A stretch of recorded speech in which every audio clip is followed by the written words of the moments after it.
الحمد لله رب العالمين والصلاة والسلام على سيد الأنبياء والمرسلين وعلى آله وأصحابه وأزواجه وأهل بيته أجمعين.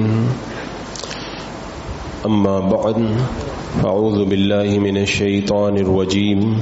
بسم الله الرحمن الرحيم. واعتصموا بحبل الله جميعا ولا تفرقوا.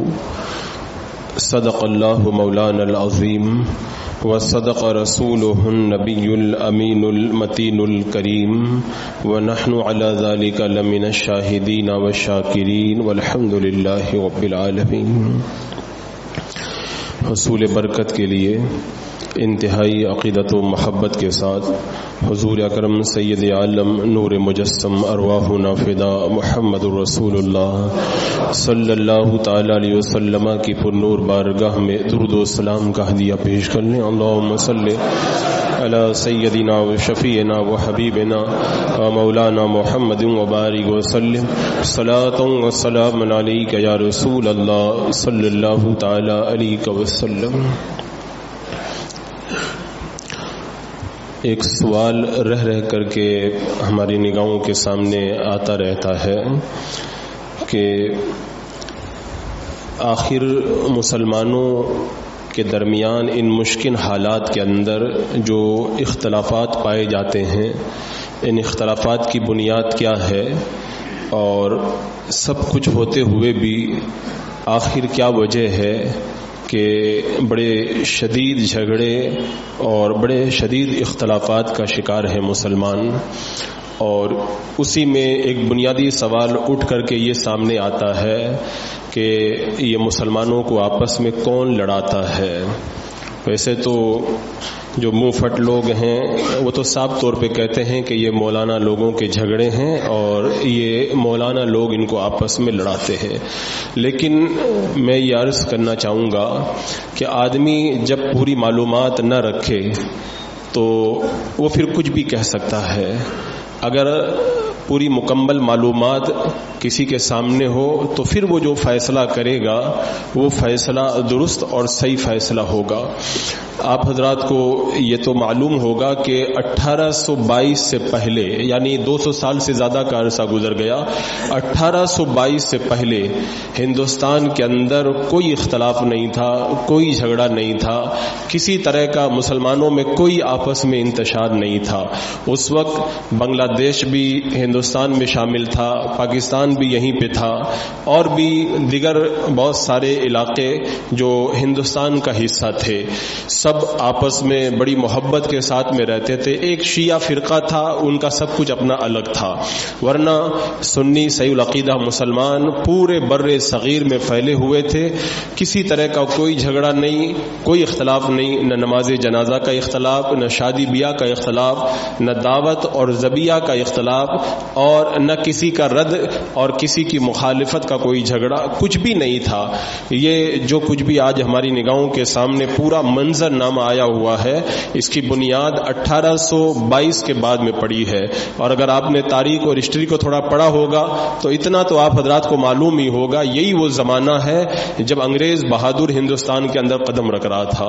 یہ اس کے ہندوستان میں ایسٹ انڈیا کمپنی کے قائم ہونے اور ہندوستان کی سرزمین پر قدم زمانے کا وقت ہے. تو یہ جو ہندوستان کے حالات کو سمجھنے کے لیے میں یہ چاہوں گا، وقت تو چونکہ بڑا کم ہے، بہت مختصر طور پر ایک اسلام کی ہلکی سی ہسٹری آپ کی نگاہوں کے سامنے رکھوں، تاکہ جب اس طرح کے جھگڑے، فسادات، اختلافات، ایک دوسرے کا رد ہماری نگاہوں کے سامنے آئے تو ہم جو منہ میں آئے وہ نہ کہہ دیں، بلکہ صحیح فیصلہ کرنے کی ہمارے اندر ہمت، جسارت اور حق بات کہنے کی جو ہے وہ ہمارے اندر ہمت ہو. اس لیے کہ عام طور پر جو حالات سے صحیح واقف نہیں رہتے ہیں انہی کی طرف سے یہ ساری باتیں ہماری نگاہوں کے سامنے آیا کرتی ہیں.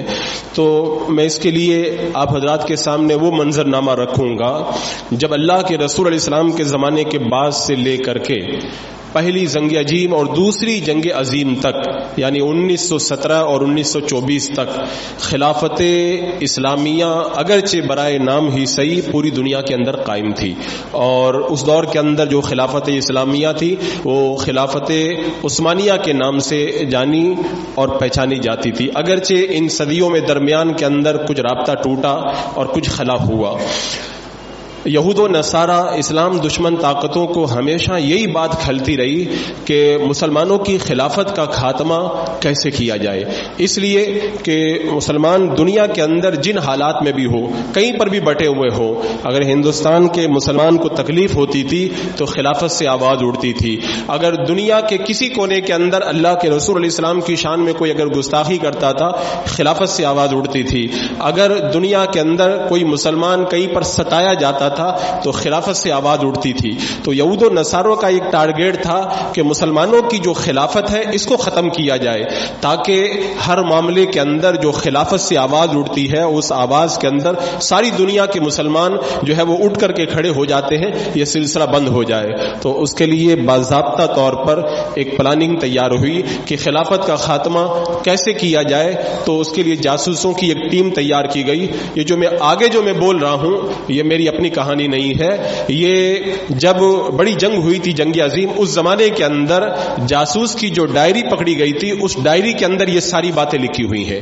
جو انگریزوں کا جاسوس ہے اس نے اپنی ڈائری میں جو ساری باتیں لکھی ہیں وہ اس کی ڈائری اب چھپ کر کے مارکیٹ میں آ چکی ہے۔ وہ جاسوس انگریزوں کا خود لکھتا ہے، لارس آف عربیہ کے نام سے ہمفرے جو جاسوس تھا اس نے اس بات کا اعتراف کیا، اپنی کتاب میں اس بات کو لکھا ہے کہ میٹنگ ہوئی، طے ہوا، جاسوسوں کی ٹیم تیار ہوئی، خلافت عثمانیہ کو توڑنے کے لیے اسلامی ممالک کے اندر باضابطہ طور پر جاسوسوں کو پھیلا دیا گیا۔ اب یہ جو جاسوسوں کا سب سے بڑا سردار ہمفرے تھا وہ لکھتا ہے کہ میں جب پہنچا عرب کی سرزمین پر میری ملاقات ایک ایسے نوجوان سے ہو گئی، اس نوجوان سے مل کر کے مجھے اس بات کا احساس ہوا کہ یورپ اور جو اسلام دشمن طاقتیں ہیں ان کی اگر نیا کوئی پار لگا سکتا ہے تو یہی آدمی نیا پار لگا سکتا ہے۔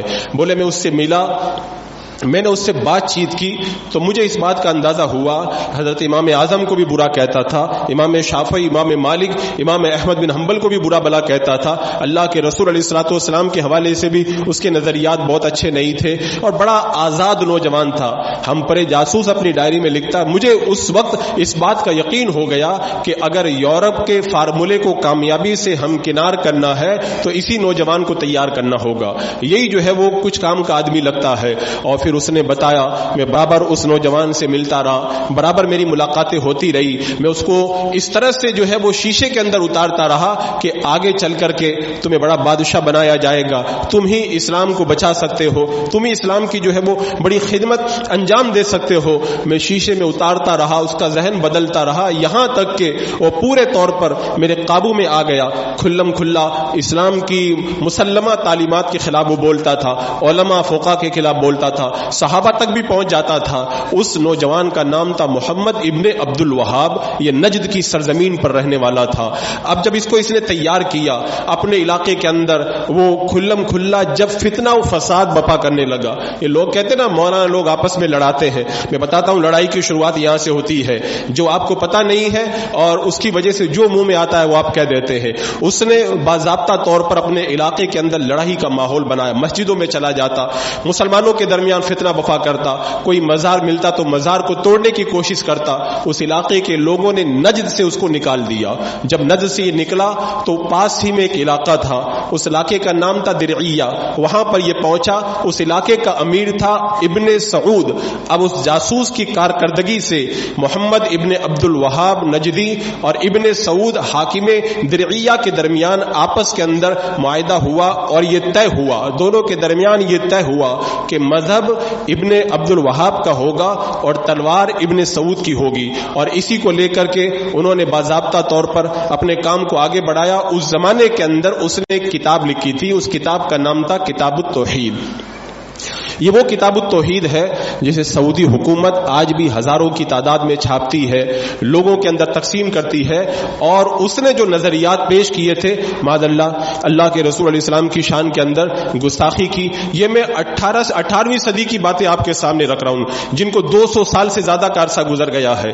اس نے معاذ اللہ یہ کہا کہ جو یا رسول اللہ یا شیخ عبد القادر جیلانی کہتا ہے وہ کافر ہے، اس کی گردن اڑا دینا چاہیے، اس کو قتل کر دینا چاہیے. اور معاذ اللہ اس نے یہاں تک لکھا کہ اگر کوئی مینارے پر کھڑا ہو کر کے درود و سلام پڑھتا ہے تو یہ ایک رنڈی کے پاس میں بیٹھ کر کے گانا سننے سے بھی زیادہ بڑا گناہ ہے.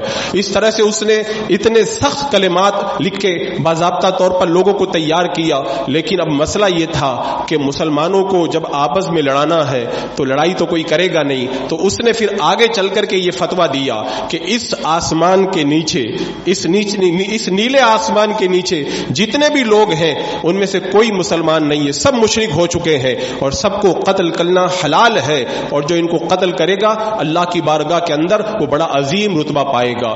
اب وہ دیہات کے بدھو جب قرآن و حدیث کی آیتوں کو توڑ مروڑ کر کے اس نے لوگوں کے دلوں کے اندر یہ بات اتاری کہ آسمان کے نیچے کوئی مسلمان بچا ہی نہیں ہے، جو بھی ہے سب جو ہے مشرک ہو چکے ہیں، ان کو قتل کرنے والا بڑا عظیم ثواب پائے گا. اس کے بعد میں پھر وہ ہنگامے کا ایک سلسلہ شروع ہوا، مزارات توڑے جانے لگے، مسلمانوں کو شہید کیا جانے لگا.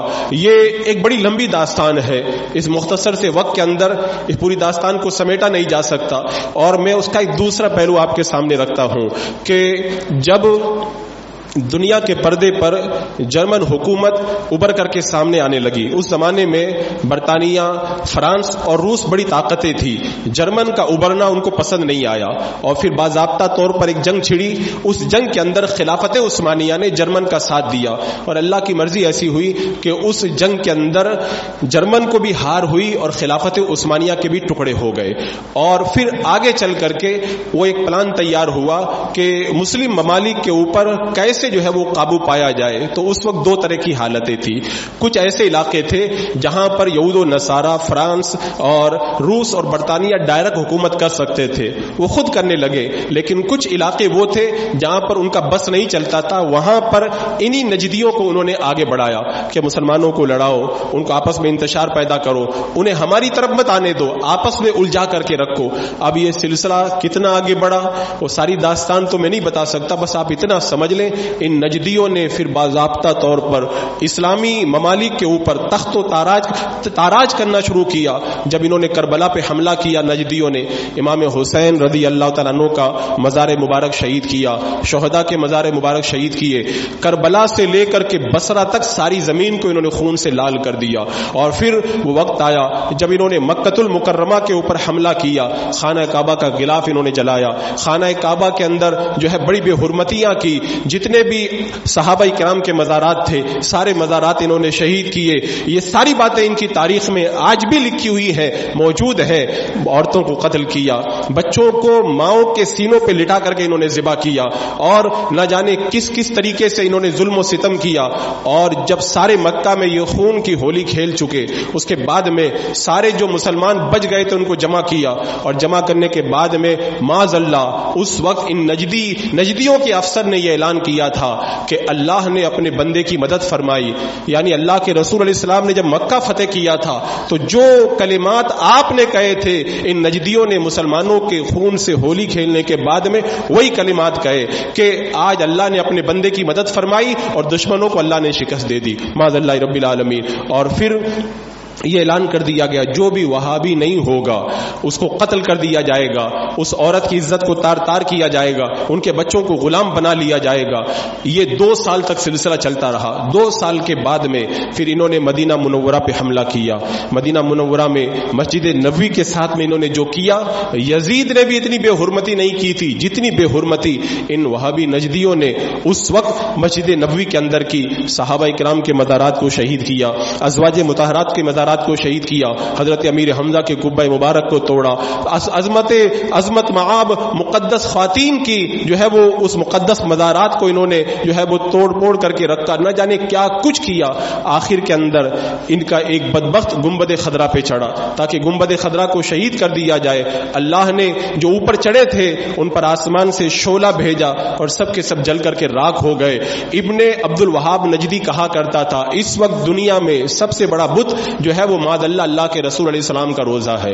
جب مجھے موقع ملے گا سب سے پہلے میں اللہ کے رسول علیہ السلام کے روزے کو توڑوں گا. وہ تو پہلے ہی مر چکا تھا، لیکن ان نجدی گنڈوں نے باضابطہ طور پر اللہ کے رسول علیہ السلام کے روزے کے ساتھ میں جو کرنے کا ارادہ کیا تھا اللہ تبارک و تعالیٰ نے اس کی حفاظت فرمائی. حضرات مکرم یہ وہ حالات تھے، یہ سب حالات کیوں پیدا ہوئے؟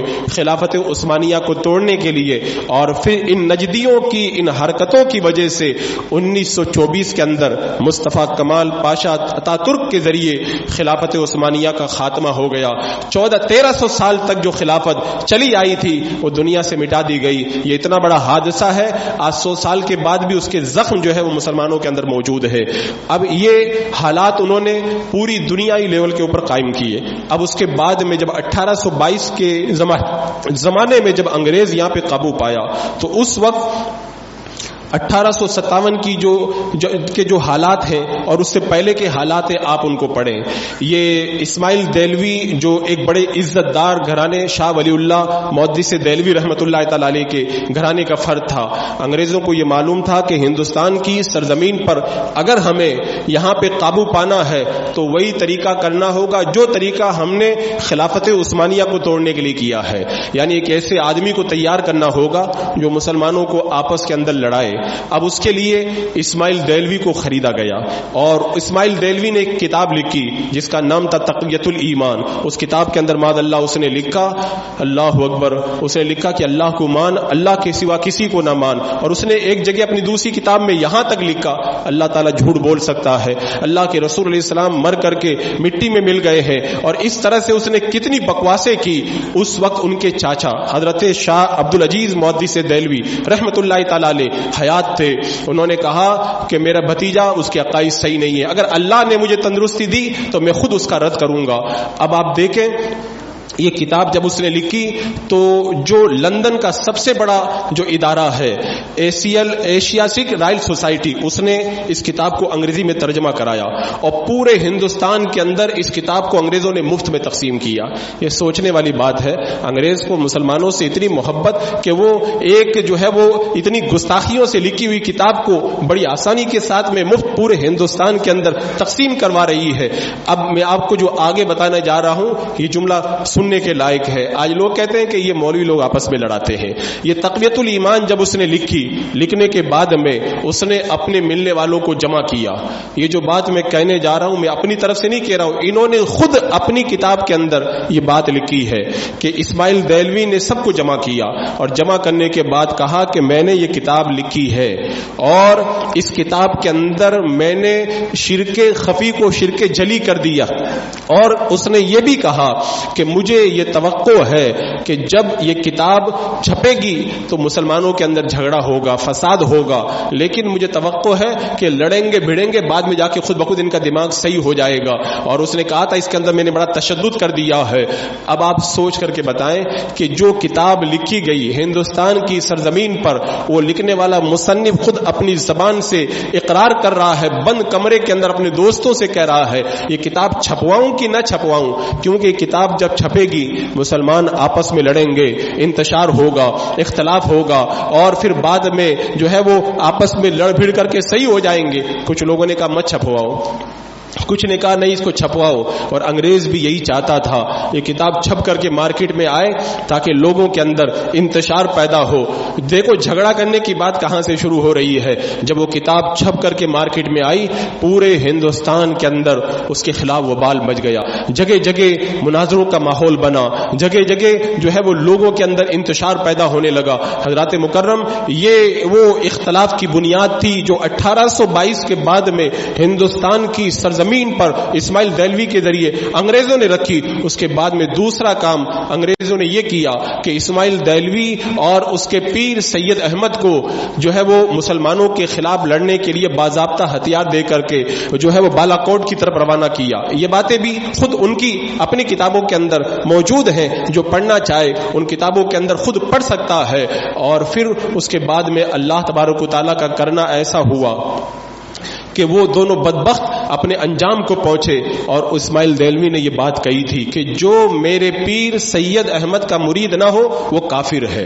اور اس نے یہاں تک کہہ دیا تھا کہ جو ہے وہ ایک ہوا چلے گی نا قیامت سے پہلے، اس ہوا کے چلنے کے بعد میں دنیا میں کوئی مسلمان نہیں رہے گا. وہ ہوا چل چکی ہے، اب دنیا میں کوئی مسلمان نہیں ہے. اس طرح کے افکار و نظریات جو ابن عبد الوہاب نجدی نے وہاں پر کتاب التوحید میں دیے تھے، یہاں پہ ہندوستان کی سرزمین پر وہی افکار و نظریات اس نے عام کیے. اس کے بعد میں 1857 میں جب علامہ فضل خیر آبادی رحمت اللہ تعالی علیہ نے انگریزوں کے خلاف جہاد کا فتویٰ دیا، پورے ہندوستان کے اندر انگریزوں کے خلاف جب جنگ کا ماحول بپا، لیکن اللہ کی مرضی ایسی ہوئی مسلمان اس کے اندر ہندوستانی لوگ کامیاب نہ ہو سکے اور انگریز پورے ہندوستان پہ قابض ہو گیا. اس وقت جو ہے وہ وائٹ ہاؤس لندن کے اندر ایک میٹنگ ہوئی، اس کے اندر ہندوستان کے پادری بھی موجود تھے. انہوں نے اپنی رپورٹ پیش کی اور کہا کہ اب اگر ہندوستان کے اندر ہمیں قابو پانا ہے تو اس کا ایک ہی راستہ ہے کہ ہندوستان کے اندر کسی جھوٹے نبوت کے دعوے دار کو کھڑا کیا جائے. یہ لندن وائٹ ہاؤس کے اندر جو رپورٹ پیش کی گئی وہ آج بھی موجود ہے، جو پڑھنا چاہے پڑھ سکتا ہے. اس میں پادریوں نے یہ کہا تھا اگر ہندوستان پہ قبضہ مکمل کرنا ہے تو ایک ایسے شخص کو تیار کیا جائے جو جھوٹا نبوت کا دعویٰ کرے، پھر مال خرچ کیا جائے، اس کے ماننے والوں کو جو ہے ان کا ساتھ دیا جائے اور ان کو آگے بڑھایا جائے. اور پھر آپ حضرات ہندوستان کی پوری ہسٹری پڑھ کے دیکھ لیں، ہندوستان کی سرزمین پر 1857 کے بعد میں علامہ فضل خیر آبادی رحمت اللہ تعالی علیہ کو کالے پانی کی سزا دے دی گئی، اور علامہ عنایت اللہ کاکوروی، علامہ کافی اور دیگر بے شمار مجاہدین آزادی ان کو کیسی کیسی سزائیں دی گئی، انہیں کیسے کیسے ظلم و ستم کے ان پر پہاڑ توڑے گئے. علامہ فضل خیر آبادی رحمت اللہ تعالی علیہ نے اپنی اس کتاب کے اندر جو انڈمان جزیرے کے اندر آپ نے لکھی ہے، جو حالات لکھے اگر آج بھی ہم پڑھتے ہیں تو کلیجہ منہ کو آتا ہے. اس وقت علماء اہل سنت کو انڈمان جزیرے کے اندر جس طریقے سے اذیتیں دی گئی تھی ان اذیتوں کا ہم تصور بھی نہیں کر سکتے. اور روایتیں بتاتی ہیں 1857 کے بعد میں دہلی کے چاندنی چوک سے لے کر کے جہاں تک نظر جاتی تھی ہر درخت کے اوپر کسی عالم اہل سنت کی لاش لٹکی ہوئی نظر آتی تھی. 30,000 علماء کرام کو پھانسی پہ چڑھایا گیا. کیوں؟ اس لیے کہ انگریزوں کو معلوم تھا کہ مسلمانوں کو جو ہینڈل کرنے والے لوگ ہیں وہ علماء کرام ہے. جہاد کا فتویٰ انہوں نے دیا ہے. جب تک علماء اہل سنت ان کے درمیان موجود ہے ہم ان کو دبا کر کے نہیں رکھ سکتے. چن چن کر کے علماء کو قتل کیا جانے لگا. خنزیر کے کھالوں کے اندر علماء کو بھر کر کے شہید کیا گیا اور نہ جانے کس کس انداز کے اندر علماء کی شہادت کا جو ہے وہ انہوں نے سیاہ کارنامہ انجام دیا. حضرات مکرم، ایک طرف یہ حالات تھے، دوسری طرف جب وائٹ ہاؤس لندن کے اندر میٹنگ ہوئی تو دیوبند کے اندر چلنے والے ایک مدرسے کو پھر اس وقت انگریزوں نے جو ہے وہ آگے بڑھانے کی کوشش کی. آج بھی سرکاری رپورٹوں میں آپ لوگ دیکھ سکتے ہیں یہ بات موجود ہے جو دیوبندیوں نے خود نقل کیا ہے کہ یہاں کی انگریز حکومت نے 1,04,000 روپے دارالعلوم دیوبند کو تعاون دیا. 1,04,000 روپے اگر اس وقت چاندی کا سکہ چلتا تھا، آج کے حساب سے اگر جوڑا جائے تو 4.5 کروڑ سے بھی زیادہ وہ رقم بنتی ہے. وہ انہوں نے ان کو سپورٹ کیا. اور اشرف علی تھانوی کو جو ہر مہینہ جو وظیفہ ملتا تھا 600 روپے، جو آج کے حساب سے 3.25 لاکھ روپے ہوتے ہیں، ہر مہینہ 3.25 لاکھ روپے دیا جاتا. یہ بات میں اہل سنت کی کتابوں سے نہیں بول رہا ہوں، خود اشرف علی تھانوی کے ماننے والوں نے اس بات کو لکھا ہے. اب آپ سوچیں، ایک طرف علماء اہل سنت کو شہید کیا گیا، علماء اہل سنت کو کالے پانی کی سزا دی گئی، دوسری طرف ایک مدرسے کو تعاون دیا جا رہا ہے. اب جب یہ مدرسے کو جب تعاون دیا اس کے بعد میں قاسم نانوتوی کو وہاں پر پڑھانے کے لیے رکھا، اور قاسم نانوتوی نے چند سال کے بعد میں ایک کتاب لکھی تحذیر الناس. اس کتاب کے اندر اس نے یہ تاثر دیا معاذ اللہ کہ اللہ کے رسول علیہ السلام کے بعد میں اگر کوئی دوسرا نبی آ جائے تو خاتمیت محمدی میں کوئی فرق نہیں پڑتا ہے. معاذ اللہ اس نے نبوت کا دروازہ کھولنے کی کوشش کی. جو حضرات ہسٹری پڑھتے ہیں وہ غور کریں گے تو ان کو پتا چلے گا وائٹ ہاؤس لندن میں میٹنگ ہوئی کہ ایک نبوت کے دعوے دار کو کھڑا کیا جائے, اور اس کے چند سالوں کے بعد میں دارالعلوم دیوبند میں کتاب لکھی جا رہی ہے, اور اس کتاب میں لکھا جا رہا ہے کہ اللہ کے رسول کے بعد دوسرا نبی آ سکتا ہے. اس کا مطلب کیا ہوا؟ وہیں سے جو ہے وہ باضابطہ طور پر آگے کام شروع ہوا. جب وہ کتاب لکھی گئی پورے ہندوستان میں ہنگامہ ہو گیا. ابھی یہ ہنگامہ ختم بھی نہیں ہوا تھا, تبھی برائن قاطیہ ان کی طرف سے چھپ کر کے آ گئی, جس میں معاذ اللہ کے رسول علیہ السلام کے علم کو کم بتایا گیا اور شیطان کے علم کو زیادہ بتایا گیا. ہندوستان کے حالات اور زیادہ بگڑے. ابھی یہ حالات صحیح بھی نہیں ہوئے تھے, تبھی دوسرا دیوبندیوں کا فتویٰ منظر عام پہ آ گیا. اللہ تعالیٰ جھوٹ بول سکتا ہے, اور زیادہ حالات خراب ہوئے. ابھی حالات درست بھی نہیں ہو پائے تھے, ابھی جھگڑا فتنہ و فساد بڑھ ہی رہا تھا. تبھی حفظ الایمان اشرف علی تھانوی نے لکھی, اس کے اندر معاذ اللہ کے رسول علیہ الصلوۃ والسلام کے علم پاک کو پاگلوں اور چپائیوں کی طرح قرار دیا.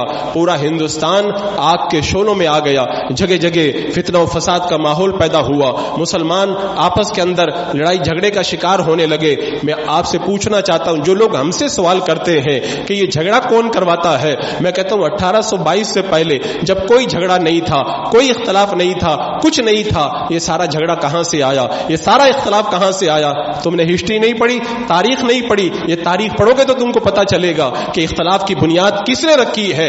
اعلی حضرت سرکار تو جو ہے وہ اس وقت 1856 میں پیدا ہوئے, جب یہ فتنہ و فساد بپا کر رہے تھے, جب ان گستاخانہ کتابوں کو مارکیٹ میں چھاپا گیا. کئی سالوں کے بعد میں اعلی حضرت رضی اللہ تعالیٰ عنہ نے 1902 کے اندر ان لوگوں کے کافر ہونے کا فتویٰ دیا. پھر 1906 کے اندر اعلی حضرت جب تشریف لے گئے مکہ مدینہ جب حج کے لیے, اس وقت مکہ اور مدینہ کے علماء نے ان کے کافر ہونے کا فتویٰ دیا. لیکن اعلی حضرت رضی اللہ تعالیٰ عنہ نے اپنے وصال سے 11 سال پہلے دیوبندیوں کو خط لکھا, اشرف علی تھانوی کو خط لکھا کہ دیکھو میرا اور آپ کا یہ پراپرٹی کا جھگڑا نہیں ہے, اللہ اس کے رسول کی عظمت کا معاملہ ہے. آپ لوگ آؤ, ہم لوگ بیٹھ جاتے ہیں, سارا اختلاف ختم ہو جائے, سارا جھگڑا ختم ہو جائے, اور جو بھی باتیں کرنی ہے سامنے بیٹھ کر کے باتیں کریں. وہ ٹالتے رہے. اعلی حضرت بار بار خط لکھتے رہے.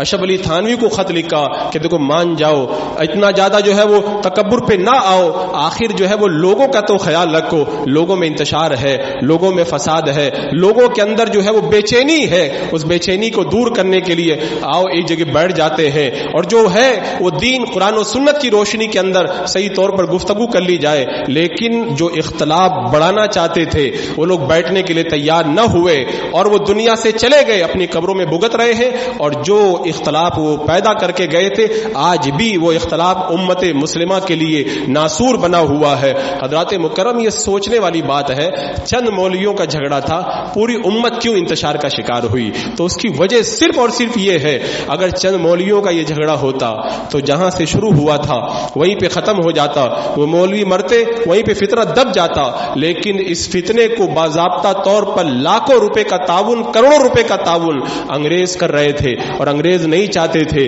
کہ یہ فتنہ ختم ہو, کیونکہ انگریزوں کا طریقہ کیا تھا, رول اینڈ ڈیوائس, یعنی لوگوں کو لڑاؤ اور پھر حکومت کرو. اور وہ چاہتے تھے جب تک مسلمان لڑتے رہیں گے ہم حکومت کرتے رہیں گے. لیکن کیا ہم اللہ اس کے رسول کی شان کے اندر گستاخی جو ہے وہ برداشت کر لیں گے؟ ایسا تو کبھی ہو نہیں سکتا ہے. حضرات مکرم, اب آپ ٹھنڈے دل سے سوچو, آج جو لوگ یہ کہتے ہیں نا کہ یہ بریلی والوں کا جھگڑا ہے, فلاں کا جھگڑا ہے, میں آپ کو ایسی سیدھی بات بتاتا ہوں, اگر آپ کے بھیجے کے اندر تھوڑا سا بھی گودا ہے تو آپ لوگ سمجھ جاؤ گے. اور جو لوگ عقل کے پیچھے لاٹھی لے کے گھومتے ہیں وہ نہ کل سمجھے ہیں اور نہ آج سمجھیں گے. یہ مینارہ مسجد ہے, مینارہ مسجد کے بیسٹ مین میں آپ چلے جاؤ, مینارہ مسجد کے بیسٹ مین میں ایک مزار ہے. وہ مزار کن کا ہے؟ وہ علامہ محمد اشرف گلشن آبادی کا مزار ہے. یہ علامہ محمد اشرف گلشن آبادی یہ کب کے ہیں؟ یہ اعلی حضرت رضی اللہ تعالیٰ عنہ سے پیدا ہونے سے پہلے کے ہیں. یہ جائے مینارہ مسجد دور نہیں ہے, وہاں پہ جو مزار بنا ہے بیسٹ مین میں آپ جا کر کے آج بھی اس کی جو ہے وہ زیارت کر سکتے ہیں.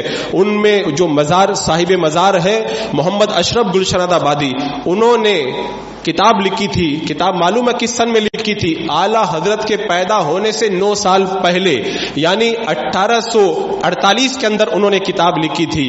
اعلی حضرت 1857 میں پیدا ہوئے ہیں. اعلی حضرت کے پیدا ہونے سے 9 سال پہلے کتاب لکھی تھی. انہوں نے اس بات کا اعتراف کیا اور اس بات کو لکھا ہے کہ کلکتہ کے اندر ایک مولانا صاحب تشریف لے گئے. ان کے پاس میں ایک پادری آیا اور پادری آنے کے بعد میں کہنے لگا یہ 50 روپے آپ کی تنخواہ ہے اور یہ 50 روپے ہر مہینے ہم آپ کو پابندی کے ساتھ میں دیتے رہیں گے. 50 روپے کے اوپر آپ لوگ چونکنا مت. یہ 50 روپے اس زمانے کے اعتبار سے ہزاروں ہزار روپے ہو جائیں گے، بلکہ ہو سکتا ہے کہ 1 لاکھ روپے کے برابر ہو جائے. 50 روپیہ دیا، ہر مہینہ تم کو 50 روپیہ دیا جاتا رہے گا. تو مولانا صاحب نے کلکتہ کے عالم نے پوچھا مجھے کیا کرنا ہے؟ کہا آپ کو قرآن پڑھانا ہے، حدیث پڑھانا ہے، لوگوں کو یہ بتانا ہے کہ حدیث پہ مضبوطی سے اوپر قائم رہو، لوگوں کو مسائل مت پڑھانا، لوگوں کو عقائد کے بارے میں تعلیم مت دینا. اور پھر وہ 50 روپیہ دے کر کے وہ پادری چلا گیا. دوسرے دن ایک عالم آئے اور آ کر کے اس کلکتہ کے مولانا صاحب کو مبارکباد دینے لگے. مبارک ہو تم کو، تم بھی ہمارے پادری کے علماء کے اندر شامل ہو گئے ہو. انہوں نے پوچھا کیا بات ہے؟ کہا جو کل آپ سے 50 روپیہ دے کر کے ملاقات کیے تھے یہ پادری ہیں، انگریزوں کی طرف سے ہندوستان میں ان کو مقرر کیا گیا ہے. ہم 40 علماء ہیں جو ان کے ہاتھ کے نیچے کام کرتے ہیں، سب کو پابندی سے پیسہ ملتا ہے اور ہمارا کام یہ ہے لوگوں کو قرآن پڑھانا، حدیث پڑھانا، لوگوں کو دین کی طرف بلانا. لیکن یہ ساتھ میں ان کو بتا دینا کہ علماء سے مت ملو، اماموں کو مت مانو اور نیاز فاتحہ وغیرہ مت کرو، ان سب چیزوں سے دور رہو، یہ ہماری ذمہ داری ہے. تو اس کے بعد میں وہ عالم کہتے ہیں کہ اس نے مجھ کو ایک فہرست دکھائی، اس کے اندر علماء کے نام لکھے تھے. یہ سارے علماء اس پادری کے ہاتھ کے نیچے کام کرتے ہیں اور ان سب کو ہر مہینہ پابندی کے ساتھ میں وظیفہ ان کے گھروں میں پہنچا دیا جاتا ہے.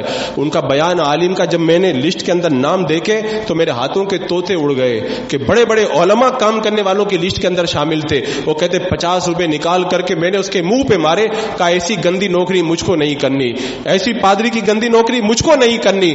اب آپ اپنے دل پہ ہاتھ رکھ کے بتائیں اگر یہ جھگڑا اعلی حضرت کا پیدا کیا ہوا ہے، اعلی حضرت تو پیدا بھی نہیں ہوئے تھے، اس سے 9 سال پہلے کی بات ہے. خود وہ پادری اور اس کے ایجنٹ بتا رہے ہیں کہ ہم کو ہندوستان میں بھیجا ہی اس لیے گیا ہے تاکہ مسلمانوں کو آپس میں لڑائیں، قرآن پڑھ کے سکھائیں، حدیث پڑھ کے سنائیں اور تاکہ لوگ آپس کے اندر اختلاف اور انتشار کا شکار ہو. تو جو الزام رکھتے ہیں کہ یہ سارا جھگڑا بڑی شریف کا پیدا کیا ہوا ہے، ان کو چاہیے کہ 1857 سے پہلے کے حالات کو پڑھ لیں. اور یہ ایک بڑا عجیب معاملہ ہے، یہ ساری تاریخ ہماری نگاہوں کے سامنے موجود ہے. اس کو ہم نے کتنی مرتبہ پڑھا اور سنا، اس کے باوجود بھی ہمیں سمجھ میں نہیں آتا. اب وقت چونکہ سمٹ گیا، میں اصل جو بات کہنے جا رہا تھا اس کو بھی میں شروع نہیں کر پایا ہوں، اس کو پھر کبھی میں شروع کروں گا. لیکن میں آخر میں آپ سے سوال کرنا چاہتا ہوں، جو لوگ کہتے ہیں کہ یہ علماء کرام لڑاتے ہیں، یہ اختلاف کرتے ہیں، یہ آپس میں ملنے نہیں دیتے ہیں، مجھے اپنے دل پہ ہاتھ رکھ کے بتاؤ کہ مکہ اور مدینہ میں بے شمار لوگوں کو شہید کر کے اختلاف کس نے پیدا کیا؟ حرمین شریفین کے اندر خون کی ہولی کھیل کر کے اختلاف کس نے پیدا کیا؟ حضرت امام حسین کے روزے پر جو ہے وہ پھاوڑا چلا کر کے اختلاف کس نے پیدا کیا؟ روئے زمین کے نیچے جتنے مسلمان ہیں سب کو کافر کس نے کہا؟ انہوں نے ہی تو کہا کہ وہابی ہے وہی مسلمان ہے، باقی سارے کے سارے کافر ہیں. تو کیا یہ اختلاف نہیں ہے؟ کوئی اگر ہم کو کافر کہے کیا یہ جھگڑا کرنا نہیں ہوا؟ کوئی ہم کو مشرک کہے کیا یہ جھگڑا کرنا نہیں ہوا؟ اتنی چھوٹی سی بات بھی اگر کسی کو سمجھ میں نہ آئے، اور میں کہتا ہوں ہندوستان کی سرزمین پر جب وہابیت کی بنیاد رکھی گئی، پہلی کتاب لکھی گئی، پہلی کتاب لکھنے والا خود کہہ رہا ہے میں نے یہ کتاب لکھی ہے، اس کتاب کو جب چھپایا جائے گا مسلمان آپس میں لڑیں گے اور خوب جھگڑا کریں گے. بتاؤ جھگڑا کرنے والی کتاب کس نے لکھی ہے اور جھگڑا کس نے کروایا ہے؟ کیا اس سے پہلے بھی کبھی نماز جنازہ کے بارے میں جھگڑا ہوتا تھا؟ کیا اس سے پہلے کبھی یہ جھگڑا ہوتا تھا کہ کس کو دعوت میں بلایا جائے کس کو نہ بلایا جائے؟ کیا اس سے پہلے کبھی یہ جھگڑا ہوتا تھا کہ صلاۃ و سلام پڑھا جائے یا نہ پڑھا جائے؟ یہ سارا جھگڑا کس نے پیدا کیا؟ اگر بھیجے میں عقل ہے تو تھوڑا سا غور کرو گے تو بات سمجھ میں آئے گی. اور جو یہ اتنا بھولا بن کر کے کہہ دیتے ہو نا کہ یہ سنی لوگ لڑاتے ہیں، میں کہتا ہوں کہ یہ بات اتنی سخت بات ہے کہ اس کی سختی کی وجہ سے میں کہتا ہوں تمہارے ایمان کا بھی جنازہ نکل سکتا ہے. اور تم کہتے ہو بڑے جو ہے وہ اصلاح کرنے والے, کیا یہی اصلاح ہے؟ حرم شریف میں چلے جاؤ, 12 ربیع الشریف کو روزہ رکھ کے دیکھ لو, افطاری کے لیے دسترخوان لگا کے بیٹھ جاؤ, تمہارا دسترخوان اگر متوع نہ اٹھا کے لے جائے تو مجھ کو آ کر کے بتانا, بتاؤ جھگڑا کون کراتا ہے؟ اور میں کہتا ہوں وہاں مکہ مدینہ میں جانے کی کیا ضرورت ہے, یہی کلہ میں جا کر کے دیکھ لو نا, مسجد تمہاری ہے, تم نے بنائی ہے, تمہارا امام ہے, لیکن تم صلاۃ و سلام نہیں پڑھ سکتے. یہ پہلے سے جو ہے وہ وہابیوں نے لکھوا کے رکھا ہے. یہی کلہ کی بات کرتا ہوں میں کہ یہاں پہ صلاۃ و سلام نہیں پڑھا جائے گا. اللہ تعالیٰ ارشاد فرماتا ہے میرے محبوب پہ خوب درود و سلام پڑھو, اور وہ کہتے ہیں کہ اگر یہاں پہ سنی امام رکھنا ہے تو تم صلاۃ و سلام یہاں پہ نہیں پڑھ سکتے. تو جھگڑا کون کروا رہا مجھے بتاؤ؟ ہم قرآن پہ عمل کریں, ہمیں قرآن پہ عمل سے روکا جائے تو جھگڑا کرانے والا کون ہوا؟ اور اگر نہیں سمجھ میں آیا تو تھوڑا اور قریب سے میں آپ کو سمجھاتا ہوں. آج پوری بمبئی کا آپ لوگ سروے کر کے دیکھ لو, آپ لوگوں کو جو سینکڑوں کی تعداد کے اندر دیوبندیوں کی مسجدیں ملیں گی, وہ اکثر ان میں سے پہلے ہم سنیوں کی مسجد تھی, انہوں نے قبضہ کر کے اپنے قبضے میں لیا. اگر ہم سب ایک ہیں, اگر ہمارا کوئی اختلاف نہیں ہے, اگر دیوبندی سب اتحاد چاہتے ہیں, انہوں نے ہماری مسجدوں پہ قبضہ کیوں کیا؟ انہوں نے ہماری مسجدوں میں سے ہم کو کیوں نکالا؟ اپنے امام کو کیوں رکھا؟ ان کو تو یہ بات سمجھ میں آ رہی ہے سنی الگ ہے, ہم لوگ الگ ہیں, لیکن ہمارے لوگ کہتے ہیں وہ تو بڑے اتحاد کے دائی ہے اور بڑی اچھی باتیں کرنے والے ہیں. حضرات مکرم, اگر کسی کے ایمان کا جنازہ نکلنا ہوتا ہے تو وہ اسی طرح کی باتیں کیا کرتا ہے. میں کہتا ہوں آج جتنا جھگڑا ہے, جتنا اختلاف ہے اور جتنا انتشار ہے, اور جو لوگ بھی اتحاد کو چاہتے ہیں, میں ان سے کہتا ہوں گہرائی سے اگر آپ غور کریں گے, ہر جھگڑے ہر اختلاف کے پیچھے یہی نظر آئیں گے. مدینہ منورہ کے اندر مینارے پر اللہ کے رسول پر الصلاۃ والسلام علیکہ یا رسول اللہ پڑھنے والے کو نجدیوں نے مینارے سے گرا کر کے شہید کر دیا تھا کہ مینارے پہ تم سلام کیوں پڑھتے ہو؟ بتاؤ جھگڑا کس نے کروایا؟ سلام پڑھنے کا اللہ نے حکم دیا اور سلام سے روکا جاتا ہے.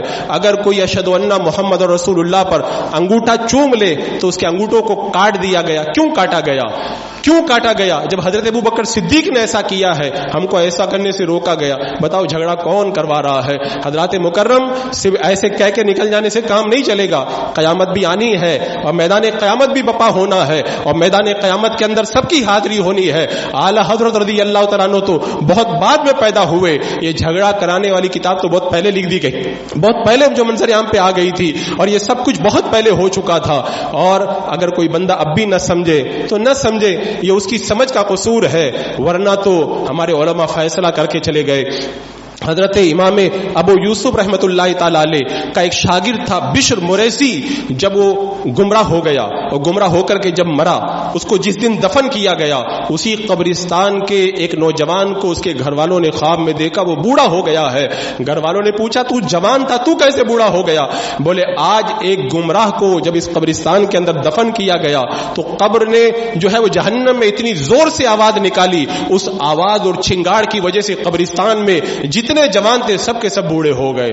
یہ جب مرتے ہیں تب جا کر کے ان کو پتا چلتا ہے. اسی لیے زندگی میں ہم آپ کو سمجھاتے ہیں. اور میں آخری بات عرض کرتا ہوں, جو ہمیں کہتے ہیں تم جھگڑا کرانے والے ہو, میں کہتا ہوں کیا غوث پاک نے بھی جھگڑا کروایا تھا؟ کیا غوث پاک نے بھی تو ان کا رد کیا ہے؟ کیا سیدنا صدیق اکبر بھی جھگڑا کرانے کے لیے آئے تھے؟ انہوں نے بھی تو کہا ہے کہ ان سے دور رہو. حضرت عمر فاروق بھی کیا جھگڑا کرانے کے لیے تھے؟ میں کہتا ہوں تاریخ پڑھو پہلے. معاذ اللہ کہ اللہ کے رسول علیہ السلام نے بھی جھگڑا کروایا, میرے آقا نے فرمایا ان سے دور رہو. جھگڑا جو ہے وہ ہم نہیں کراتے, جھگڑا تو یہ خود پیدا کرتے. میرے آقا کیا بتا کے چلے گئے کہ نجد سے زلزلے اور فتنے نکلیں گے. اللہ کے رسول نے بتایا نجد سے زلزلے اور فتنے نکلیں گے, اور میرے آقا نے بتایا جب فتنے ظاہر ہوں اور جس کے پاس علم ہو اپنے علم کو ظاہر کرے, اگر علم کو ظاہر نہ کرے گا اس پر اللہ کی لعنت ہے, فرشتوں کی لعنت ہے اور سارے انسانوں کی لعنت ہے. اللہ اس کا نہ فرض قبول کرے گا نہ نفل قبول فرمائے گا. تو فتنہ نکلے تو علماء کو کیا کرنا چاہیے؟ اللہ کے رسول نے پہلے ہی بتا دیا. اب اس کے بعد میں اگر کوئی ہماری زبان کو روکتا ہے نا, تو میں کہتا ہوں کہ بنی اسرائیل کو جا کر کے پڑھ لو. وقت چونکہ سمٹ گیا, یہ عنوان بڑا جو ہے وسیع ہے, لیکن جو پیغام میں نے آپ کے حوالے کیا ہے اس پیغام کو اگر یاد رکھو گے تو ایمان کے ساتھ دنیا سے جانا انشاءاللہ نصیب ہوگا, ورنہ پھر مرنے کے بعد میں پھر افسوس کرنے کا کوئی مقام باقی نہیں رہ جائے گا. اللہ تعالی ہدایت کے اوپر استقامت عطا فرمائے.